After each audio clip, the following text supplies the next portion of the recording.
7 খুনের মামলায় পুলিশের দেয়া চার্জশিটে নজরুল ইসলামের পরিবারের নারাজি নিম্ন আদালতে খারিজ হয়ে যাওয়ায় উচ্চ আদালতে যাচ্ছেন তারা। চার্জশিট থেকে বাদ দেওয়া সিদ্ধিরগঞ্জ থানা আওয়ামী লীগ সাধারণ সম্পাদক ইয়াসিন মিয়া সহ 5 জনের নাম অন্তর্ভুক্ত করার দাবিতে শিগগিরই উচ্চ আদালতে রিভিউ মামলা করবেন। নারায়ণগঞ্জ থেকে তারেক স্বপনের ক্যামেরায় নাফিজ আশরাফের পাঠানো রিপোর্ট। চাঞ্চল্যকর 7 খুন মামলায় সিদ্ধিরগঞ্জ থানা আওয়ামী লীগের সাধারণ সম্পাদক ইয়াসিন মিয়া সহ 5 জনের নাম বাদ দিয়ে পুলিশ আদালতে 35 জনের নামে অভিযোগপত্র জমা দেয়। এতে নিহত নজরুল ইসলামের পরিবার চার্জশিটের উপর নারাজি দেন। তাদের অভিযোগ ছিল এই হত্যাকাণ্ডের ঘটনায় চার্জশিট থেকে বাদ দেয়া আসামিদের প্রত্যক্ষ ও পরোক্ষ যোগসাজশ ছিল।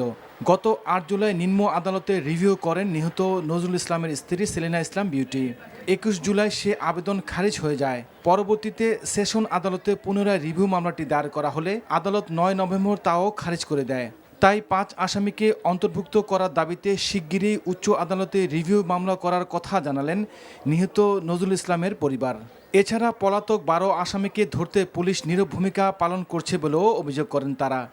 নারায়ণগঞ্জ থেকে একজন বারবার ইনুর হোসেনের কাছে দেখা করতে গিয়েছিল এবং তাকে টাকা পয়সা দিয়ে আসছে। ওই লোকটা কি?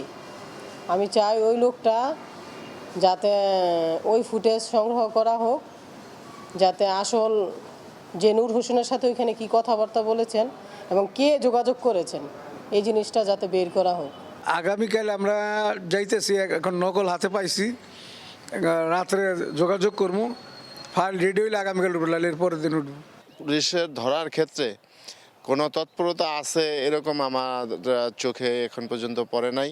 পুলিশ ইচ্ছা করলে কিন্তু 12 জন আসামির মধ্যে কাউকে না কাউকে কিন্তু গ্রেপ্তার করতে পারতো।